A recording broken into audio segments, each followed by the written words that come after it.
Welcome. I'm Mark Cohen, Vice President of Global Marketing and Communications at Pyramid Consulting. We're proud to be longtime sponsors of TAG, as well as a sponsor of this year's Converge conference. Pyramid Consulting is a $300 million staffing and technology company headquartered in Alpharetta, Georgia. We've got offices across the globe.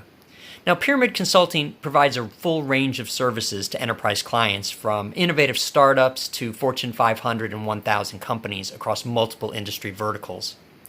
As an NMSDC certified MBE, we're Corporate Plus, diversity and inclusion have always been important to Pyramid Consulting, and it's part of our DNA.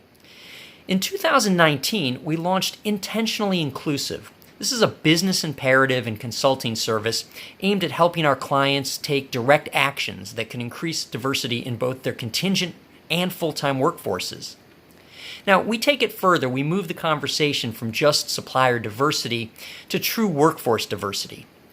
Through Intentionally Inclusive, Pyramid Consulting has two distinct programs focused on helping our clients take measurable action and increase their contingent workforce diversity. First is Pyramid Academy. This is aimed at bringing in early career diverse technology talent. We hire, train, and deploy Pyramid Academy graduates to cultivate the next generation of programmers. We've got a mission to close the opportunity gap of underrepresented minority groups in technology. We help find hidden talent with the principles of Intentionally Inclusive. Now, over the past 2 years, we've graduated and placed over 100 early career technologists from this program alone. The second program is called Recruit In, which targets experienced diverse talent. Now, this program includes a 40-hour diversity recruiter certification training program and the creation of a diverse recruiting team that utilizes tools, documented processes, search methodologies to improve searches and remove any biases by using AI to identify diverse talent. Now, as I said before, diversity, equity, and inclusion are in our DNA. We practice it every day and work with our clients to help them make sure that it's present and actionable in their operations. Now, it's our pleasure to sponsor today's session, D&I Beyond the Numbers, and to introduce your moderator, Lisette Reijers, Inclusion Program Manager at VMWare. Lisette? Hi, everyone. Welcome to our Diversity and Inclusion panel this afternoon. We are going to dive beyond the numbers today of diversity and inclusion. And it's day 2 of Converge, and I'm excited. DEI is such an important part of Converge, and it is a very important topic in general for lots of companies are diving deeper into it. Yesterday at this conference, it was all about strategy. Today, the focus will be more on execution and on outcome. And I would love this conversation that we're having today to dive deeper in and going beyond the strategy and the numbers. I'm really looking at how do we get where we want to go in regards to DE&I. And I'm not going to do that by myself. Obviously, I'm here with Dr. Vivian Greentree and Crystal Williams. I'm going to ask them to introduce themselves before we get started. So Vivian, could you kick off? Sure. Good afternoon. Good morning. And it's a pleasure to be with both of you today. And a little bit about me. My name is Vivian Greentree. I'm the head of global corporate citizenship at Fiserv, the world's largest, and we like to think best fintech moving money at the speed of life. I'm our strategic advisor for how we create a culture where our associates, we say strive, thrive, and have drive. And I oversee all of our diversity and inclusion efforts, including our 8 employee resource groups and 6,000 members, our associate engagement, community engagement, and strategic philanthropy, because we've learned that those areas of diversity and inclusion, associate, community engagement, strategic philanthropy, when coordinated and aligned, that's where we create those high-performing teams where everyone can say, I am a valued member of a winning team doing meaningful work in an environment of trust. So really excited to dive into the data. So thank you, Vivian, and welcome. Crystal, could you introduce yourself? Hello, I'm Crystal Williams, and I'm the Chief Human Resources Officer here at FLEETCOR. And we do not have specialties in HR. We are more generalists, so we do a little bit of everything from compensation to recruiting to diversity, inclusion, and belonging. And we throw in the belonging because we think it's very, very important to our diversity efforts and initiatives here at FLEETCOR. We are a relatively young company. We have just celebrated our 20 years as a company. And so our initiatives regarding diversity, inclusion, and belonging are very, very new. And we have kind of a 3-year plan to make sure everything goes according to plan and that we embed our efforts into our culture as opposed to making it about an initiative. I'm very happy to be here today and look forward to our discussion. Great. Thank you so much. A little bit about myself. I work for VMWare here in Atlanta, headquartered in Palo Alto. And I've been with the company for 7 years now. I am a program manager and the thought leadership chair of the ERG women group that we have, and very much involved in inclusion. So let's get started. So to begin with, can you both tell us in your own words what diversity, equity, and inclusion mean to you and to your company? Crystal, would you like to kick off? Surely. Again, we think about diversity in terms of diversity, inclusion, and belonging. The equity is quite important, but to us, that's a little bit of a behind the scenes effort to make sure that our pay is correct, our promotion opportunities are correct, etc. Diversity for us is kind of about the numbers. Do we have representation at all levels in the company? And representation includes not only race, gender, and sexual orientation, but it includes things like where you got your college degree, if you have a college degree, because it's not necessarily mandated. Do we have representations from different socioeconomic statuses, different religions? So diversity is a wide breadth of things for us, and we are striving for that representation across all areas. Inclusion for us is about making sure that once the representation is there, that they are at the table with us. So it's almost like diversity is being asked to the table. Mm-hmm. The inclusion is actually having a seat at the table. And then the belonging is being able to have a voice in what's going on. So those three elements are critical to our ongoing diversity initiatives and efforts here at FLEETCOR. Great, thank you. Yeah, it's diversity is a fact.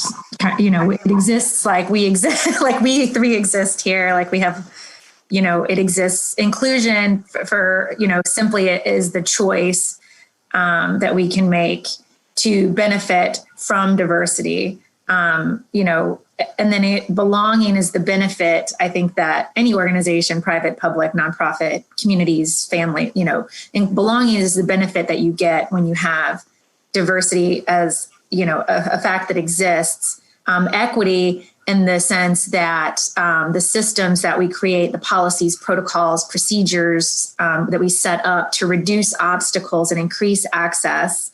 And then inclusion, and then belonging is the benefit that you get when all of that exists and people, to Crystal's point, team members feel confident in speaking because there's trust, there's psychological safety. It's not just, the unconscious bias. It's not just, fighting unconscious bias because we all have that just, in the sense of things that we don't know yet. And so it's not one point at any one time where you can say, we have achieved inclusion or we have achieved diversity. but recognition that to have that belonging, it's a journey. Like the destination is the journey, and that we'll all be better off, kind of when we're all better off. Yeah. Yeah. Awesome. Thank you. And why do you think is diversity and inclusion that topic, that part of a company? Why, and these efforts, why is it so challenging? So I think, since Crystal had to go first last time, I think it's more unconscious bias, because it's not knowing what you don't know. I do think it's a level of what gets measured, gets managed as well. And if it takes time and intentionality, and cost, both, time, talent to set up and disrupt systems that potentially have worked for a very long time. And I think those are probably, kind of just inaction and unconscious bias and not understanding, like just fighting that idea of like, if it's not broken, why fix it? And it's like, well, it's not broken for you. Mm-hmm. For others, we know that just by looking at our representation that there is a problem, because we know that talent is distributed equally amongst the population, but what's not might be is opportunity access and, knowledge about opportunities. And so that's, I think, to me, one of the largest challenges we face. And that's why it's so this year, all the things that have happened this year, I am heartened to think that we might be in a little bit more of a heightened, vulnerable state where we are recognizing and seeing each other, the humanity in each other. I mean, right now we're in each other's homes. That would not normally be the case, where we can have honest, and courageous conversations about, learning more, so we can do more, because collectively aware that some of our systems haven't been working for everybody for a very long time. Mm-hmm. Yeah, absolutely. And Crystal, what are your thoughts on that? Why do you think it's so challenging? Yeah, I think Vivian was spot on. The only thing I think I'd add is that it's different. It requires a different way of thinking and behaving for all of us. Mm-hmm. And when something is new and different, it's hard. Yeah. We are creatures of habit, and we like our comfort zone. Mm-hmm. And being forced out of our comfort zone is always very challenging and sometimes very scary. Yeah, absolutely. So I think that adds to the challenge. Yeah. I couldn't agree more. It's definitely a journey, and it's going to be and stay a journey. It's ever evolving, right? So accountability, which is an important part of diversity and inclusion as well. What I've seen so far is that most companies have implemented diversity and inclusion teams or officers or name it. They have that, on board. And mostly we see that under the HR umbrella. And now there's this interesting thing that I read not too long ago, that the head of diversity and inclusion and belonging at Blend, he promotes to remove diversity and inclusion roles from HR functions and out of HR. He argues that D&I is a practice beyond talent acquisition and development and ERG management. Can you talk a little bit about that? How is that done in your company? Who is accountable, and the diversity and inclusion officers, who do they report into? And what do you think of this idea of moving that away from HR?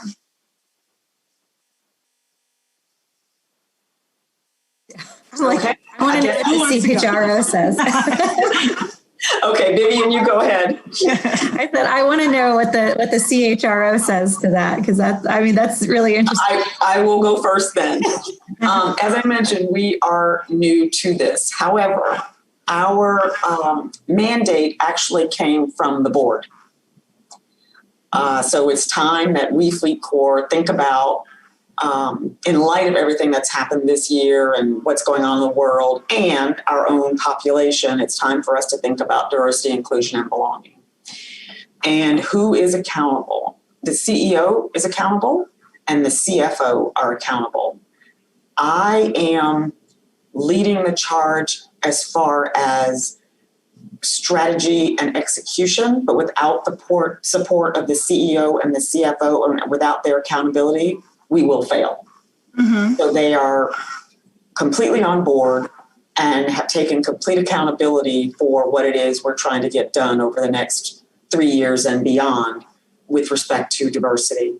And I completely agree that leaving it as an HR initiative, leaving it in HR leads people to think it is an initiative. Oh, yes, let's just do that next training program. Oh, yes, let's just have that unconscious bias discussion, where what we're trying to do is to create an outcome and a culture that is inclusive and creates a sense of belonging for everyone. It's not just about the numbers. Diversity is not enough. Without inclusion and belonging, it will fail.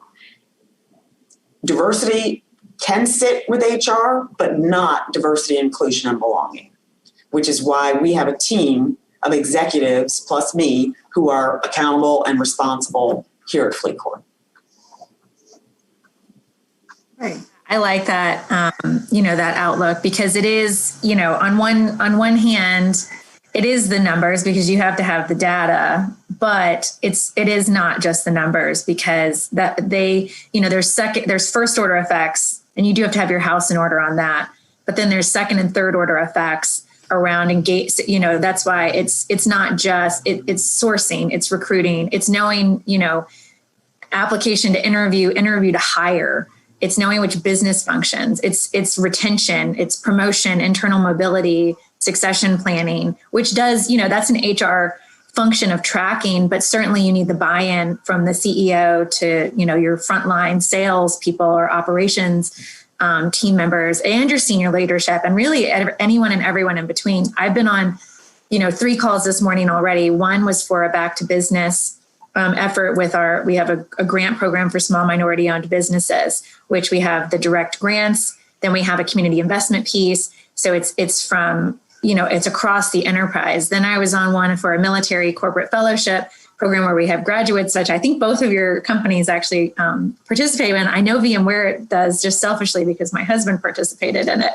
And so, and again, I was pulling all the names of the manager, the talent acquisition partners, the product developers, the interviewers, the previous participants, just so that everybody could see the success of what that program and, is and can be. And then sharing that with, the senior leaders, the supervisors, the hiring managers outside of that group, so that we could, because when we know more, we can do more. And it's your procurement, it's your strategic sourcing, it's your supplier diversity, it's your products and services. It's, especially with, Atlanta and the Technology Association of Georgia, fintech and financial inclusion. It's building inclusion into the recovery efforts within our financial systems and digital and e-commerce, and making sure that as we ensure safety during COVID for, e-commerce and digital payments and online ordering, that we're not leaving anybody behind who might be underbanked or unbanked. And so it's, and that's way outside of what you would consider traditional HR, but, we're the ones who are also bringing in the talent and doing the strategic kind of human capital, investment and ensuring that we're planning for the workforce of tomorrow. And we do, but we couldn't do that without the lines of business driving the innovation. And so it is and it isn't. I think that's the thing about diversity and inclusion and equity and belonging, is that it starts with because we each have an individual role to play to create the collective. Mm-hmm. And I don't think we either will be successful, to Crystal's point, without the other inherently involved and invested in success. Yeah, absolutely. Well said. I hear a couple of things here. I hear like you said, it starts with I. I think, yes, personal leadership is so important, right?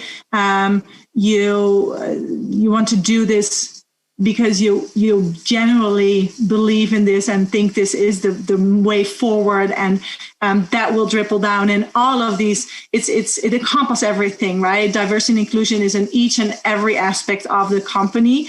So I like how you bringing that up and mentioning also the product and vendors and all these things beyond just recruitment or an unconscious bias training, right? It's way more than that. So many large companies have small D&I teams. And VMware is one of them. They're small, but they're mighty, right?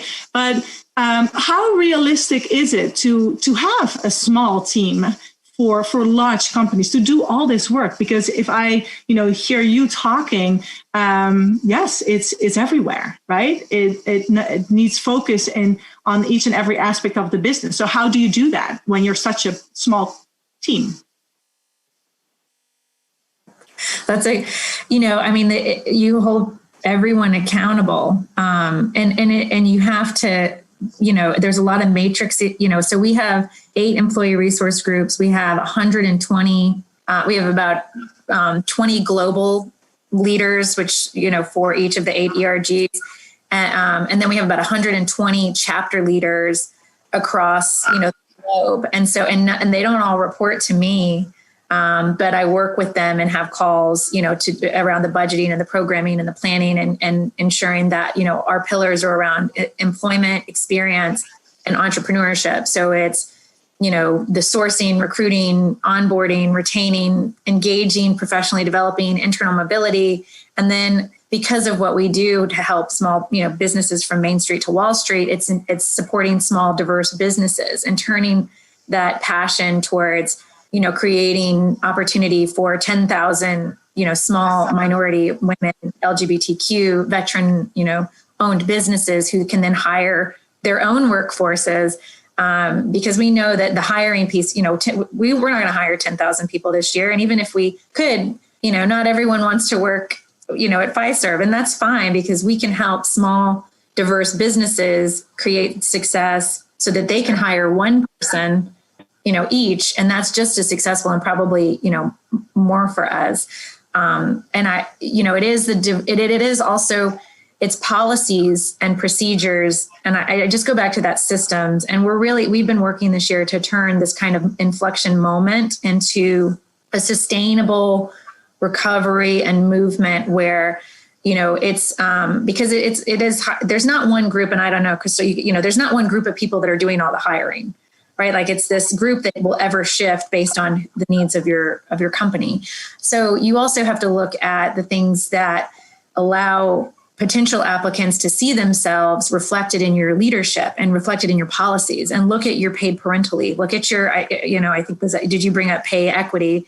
Look at your military and guard reserve support policies. Look at your domestic partner cover, look at tuition reimbursement, workplace flexibility, the things that are kind of the long-term sustainable, which is the inclusion part, right? Because if you get people there and then you're like making them choose between bringing their whole self to work, you'll never get the best part of them, their creativity and their energy and discretionary effort. And so it's, just disseminating and creating advocates where they are. And then the only other thing, which I know is that everyone is a leader. And I think sometimes when we think of like leaders as, people managers, that's, kind of an outdated, especially in tech where there's a lot of individual contributors who are leaders, and what they do day to day to lead themselves and is very important because there's more of them than there are managers of people. Yeah. Yeah. You don't have to have direct reports in order to be a leader, right? A leader is a different thing. Absolutely. Yeah. Well said.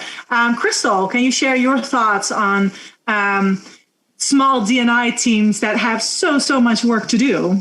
Yes. Well, you when you described it earlier, you said small but mighty teams. And I think that is it's very apropos here at FLEETCOR. You know, one of our values is innovation, and that is how we approach every new thing at FLEETCOR. It's a small core team that takes the idea, molds the idea, figures out how we're going to execute on the idea, and then once it's shaped and formed, we create champions across the organization to make sure the idea comes to fruition. And it's no different with our diversity, inclusion, and belonging efforts. There's a small team of us who are going to do the core work, who are doing the core work. And as we move along at the appropriate times, we are creating champions and allies to help us get out the message, to create the culture, to think about the behaviors that need to change within our culture to make sure we are inclusive and create a sense of belonging. And eventually, as we cascade it through, we will have more and more champions and more allies that will help us get the work done. Again, we're very early on, but that is the way we germinate every idea here. So I don't see this as any different. Yeah. Okay. Yeah. So I hear a lot of champions, allies, ownership, right? And grassroots, so that it's not top down. You do need the support from the high level, but you want it also to come and grow from the workforce that you have, right? And exactly. Get there. Yes. So changing the topic a little bit. I want to think a little bit outside of the box. Recent research, it was Harvard Business Review, has shown that, who published it, has shown that traditional diversity programs seem to not work as that we hope that they would work, and that they can even have a negative effect on diversity outcome. Traditional training may even reinforce stereotypes, according to this article, about a particular race or gender. So it looks like we're putting in a lot of effort, but we're not seeing the outcomes just yet, or the traditional way of thinking that has been that we now know in the diversity and inclusion field appear not to be the way to go. What have you and your companies been doing besides these typical diversity and inclusion programs, such as the unconscious bias training that we all know, such as the ERG groups that many of our companies now have? What other things have you been doing, and what other programs have shown good results in your company?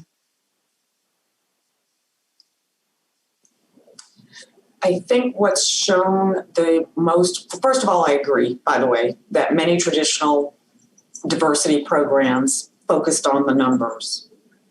And focusing only on the numbers does not bring out the best in people. It does one of two things. It creates tokenism. So that means that, if I am a diverse person, I must fit in with the norm of what's happening, and I'm not going to bring my best ideas. Or it creates turnover. I don't like this place because they've created, a space for me just because, and I'm not comfortable in this environment, therefore I'm leaving. So I completely agree that many diversity efforts, historic diversity efforts, have not produced the results that we wanted because there was no focus on the inclusion and belonging pieces. You have to have all pieces in order to make it successful. So I think the thing that we are starting, or how we are starting our program, which is different than many programs, is number one, we are asking our leaders to lead with vulnerability and empathy. Those are two very important aspects if your workforce, our workforce, is going to believe that we are sincere with our efforts. Number two, we are asking our employees what it is they need and want, which has not always been a part of, the typical diversity programs. Okay, well, we think we should have an ERG, therefore we're going to create one. Well, did anyone ask the employees if that's what they really wanted? Yes, that is a best practice, and I'm not saying that we shouldn't do that. I'm just saying that there may be other things that the employee workforce wants more than something else. As an example, a few years ago, many of the new mothers in the company said, look, I love that we have all these break rooms, but could we just have one place where I can go to express milk? Mm-hmm. And that was something, again, it was about 5 years ago that we just hadn't thought about. And so we created that in every office. So listening and asking and then listening to what the employee base wants, I think is a little bit of a out of the box approach that we are trying here at FLEETCOR. So again, it's leading with that empathy and vulnerability, asking employees what they need and want are the two big things that I think are different than the typical programs. Yeah, great, thank you. Yeah, because and again, I think that 2020 has kind of broken open this, ability for us to talk about empathy and, genuine concern for team members, because we realize you can't do your job if you don't have, your physical safety needs met, your mental safety needs met, and a variety of those, because only when you're really performing at your peak do we get that, benefit of your creative, innovative, excited, passion and purpose, because employment is, it is more than a job. No matter, it's financial security for sure. Those paychecks are nice. But it's connectedness and it's validation, it's self-worth. And so creating, Crystal's point, these workplace cultures that are, benefit where we are providing that genuine concern is so important. And so, when you have the most fulfilled people that I know are fulfilling their, purpose or a passion. And when you can do that in the private sector, you see in the nonprofit sector, but if you can do that in the private sector and create where you're using the first best use of your resources, your subject matter experts, your products, your technology, your solutions, and you're doing good while doing well, I think that's where you get the best out of your teams, because they're able to, you're not making them choose between their kind of passion and purpose and, revenue. And I think that's where there's really something magical about that when you can leverage your space and place. And I think more companies are thinking about that. Some, social enterprises are being created right now because of that. And some, are learning to use their first best use of resources towards that. And it's generating, the return on, we say ROI is return on investment, but there's also ROI for return on inclusion. And I think, so something we've done is created this back to business, which I mentioned, and it's because that's what we do every day is to help small businesses. And we were already, in March and April and May, ensuring that our small business clients that used our Clover product and solutions and technology were able to access our rapid response center to immediately move payments online, shopping carts online, order online, pick up, delivery services so that they could stay in business. And we know that COVID, disproportionately affected Black and minority owned businesses. And some of the reports that came out were saying, up to 40% wouldn't survive. And so we created a back to business strategy, a $10 million commitment for grants to small minority and Black owned businesses. But I think, and many companies did that to their credit, but I think maybe something that's a little, we've been very thoughtful and intentional about spreading that across the entire enterprise. So we're also investing in the ecosystems and the entrepreneurial ecosystems that support. So accelerators, incubators, aggregators that we're already doing the work in Black and minority owned in the entrepreneurship community before we got there. So our national partner with our grant program is AEO Works. We're in Atlanta, we're partnering with the Russell Center, who has been doing the work, for years, the Atlanta Business League, the Atlanta Black Chambers, the Georgia Chamber, the Metro Chamber, and looking to accelerate collective efforts and while constructively elevating our own D&I efforts. Because what we've also done is created a volunteer catalog for subject matter expertise where our associates can sign up to present, whatever their content is that they're experts at to these aggregations of small, diverse businesses. And then we're hoping, the playbook that we develop during this, we can expand and, create a sustainable community investment strategy. Because again, we know that, where goes small business really will go the economy.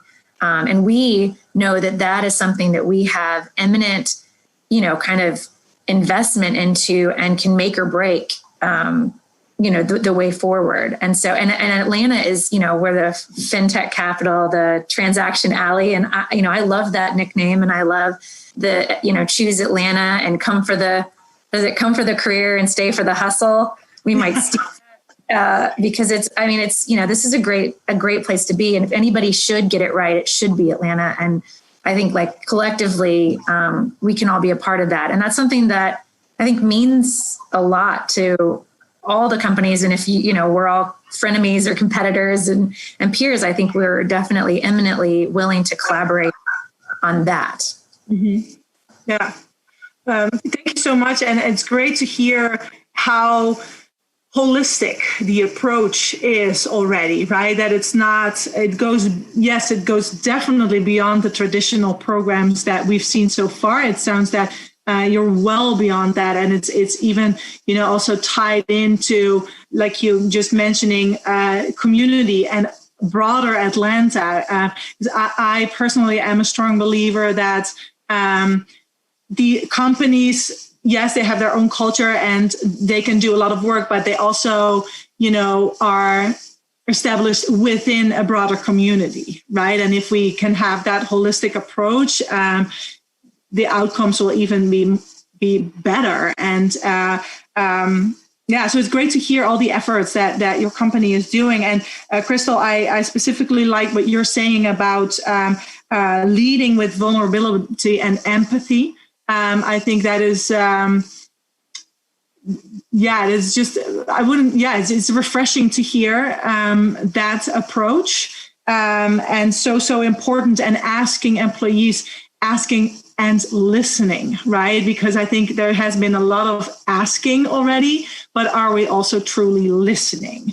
And so in that regards, leading with vulnerability, empathy, asking, listening, in this new normal, now that we are all at home and we are connected, we are very much connected, but how connected are we, right?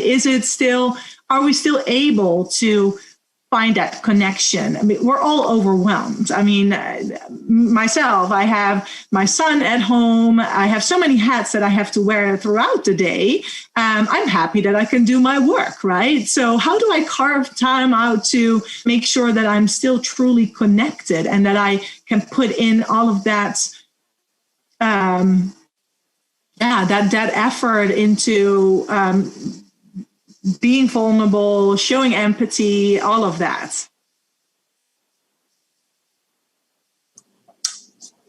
Because we're virtual doesn't mean that we have stopped the way we manage. We still have team meetings. We still have town halls. I mentioned a little earlier that we just celebrated our 20th anniversary. We did the whole thing virtually with the CEO giving opening remarks. We had a video we created. Everybody held up their drink to toast whatever drink they had, hot chocolate to vodka to whatever they had. So we have not stopped those connection points. We encourage leaders to have virtual happy hours, which they're happy to accommodate, to share different stories about what's going on in their lives. We have our leaders giving tips of the day or tips of the week from wherever they happen to be. Sometimes their children are in the videos with them. And again, it just leads them to be seen as human and going through all of the same challenges that all of us are going through. And leading with that empathy and vulnerability is not only helpful for diversity initiatives, but just in everyday leading. Which again is how we're trying to create a permanent way of interacting with one another and not just have a diversity initiative. So in some respects, we are a little bit better connected than we were before because we actually have to make time to do it. Mm-hmm. It's not, I'll walk down the hall in 15 minutes and see if so-and-so is available. we have to make sure that they're available. So we schedule the time, because we can't just walk down the hall because they're somewhere else. So the connectivity, I think, is actually one thing that's going fairly well for us. Okay. Yeah, and because my office facilitates all of our employee resource groups and site community engagement coordinators. We were really on the forefront, because as in January and February, when companies started to react, we were very early on not allowing third parties to our campuses, starting to limit groups of people, all those things that kind of happened very rapidly. Well, we plan a year to, and a quarter in advance. And so we were like really at the forefront of it, because the groups that already had plans, we had to start saying, turn it virtual, turn it virtual, turn it virtual. And it was from, the pride parades to, helping out at the nonprofit community partners that we have, to internally just organizing meetings and really pivoting immediately to online. And to Crystal's point, like making an intentional, holding space in place for those meetings, and also continuing to support the community groups that we had that were also canceling programming or turning it virtual. And so we've created a learn and engage series with our employee resource groups, and an inclusive leadership speaker series, which was really just formalizing kind of informal programs that we had and I didn't really have kind of arms around. And so we've had over, 54 virtual webinars, seminars, panels, networking. Last Friday we had a BYOP with our YoPros, which was bring your own pet. And it was, it was a networking opportunity, getting to know new members while also highlighting our pets in costumes. And I got to judge. It was amazing. I think everybody's blood pressure went down. Last month was Hispanic Heritage Month. We used that as an opportunity to get together Hispanic Chamber of Commerce of Georgia with, our National Black Chamber of Commerce, with, other community partners. We have the Georgia Red Cross is going to give a seminar right now on this week on, how to give blood, how to volunteer online. And that's amazing, because everyone wants to do something right now. And so we're trying to funnel that into very productive ways. We have Girl Scouts of Atlanta doing virtual programming on cyber. We have Veterans Day coming up, and that'll be virtual, and highlighting veteran and minority-owned businesses. So you can get creative, but I think the intent is just to create opportunities for meaningful engagement, whether it's through diversity and inclusion or not. I think it's our job to kind of create and hold the space for the diversity and inclusion part so that everybody benefits. And if I could just add, this event that we're doing right now, under normal times, we would be together somewhere. But our hope is that we're doing it virtual, and our hope is that we will have just as much engagement as we would have had it been in person. Absolutely. And I think it's, I hear a lot of enthusiasm, excitement, positivity, and that too is key, right? So it's very exciting to hear that there are so many efforts still going on, even though we're at home. And there definitely is also a silver lining to this new normal, right? And lessons to be learned. Absolutely. And to round things up, one last question. Since it's today at the conference here, we're talking more about outcome. I want to make sure that our audience walks away and think like, hey, this is something that I can do now. Can you share something, a quick win, so to say, you can do right now, walking back tomorrow or today, to move D&I forward forward in this quarter, or however, just short term? What can they do? I think no matter where you are in your journey, transparent, two-way communication is key. Whether you're doing a great job, whether you're doing not so great a job, whether you're middle of the road, open, honest communication is critical for any diversity, inclusion, and belonging journey to be successful. Yeah, I mean, I think now more than ever, individual actions really can make the difference between hopelessness and hopefulness in a way that maybe we, again, haven't really considered within, the private sector as much as potentially, social entrepreneurship. And so, start with the I, think about the things that you can do, go back and look at your own company's policies, your diverse slates, your marketing material, your regional partnerships, and see, just ask the questions. Absolutely great. Great. Thank you so much. And I'm looking at the time. I think we're at the end of this wonderful conversation. It was really, really great to get a peek into the diversity and inclusion strategy efforts going on at your companies.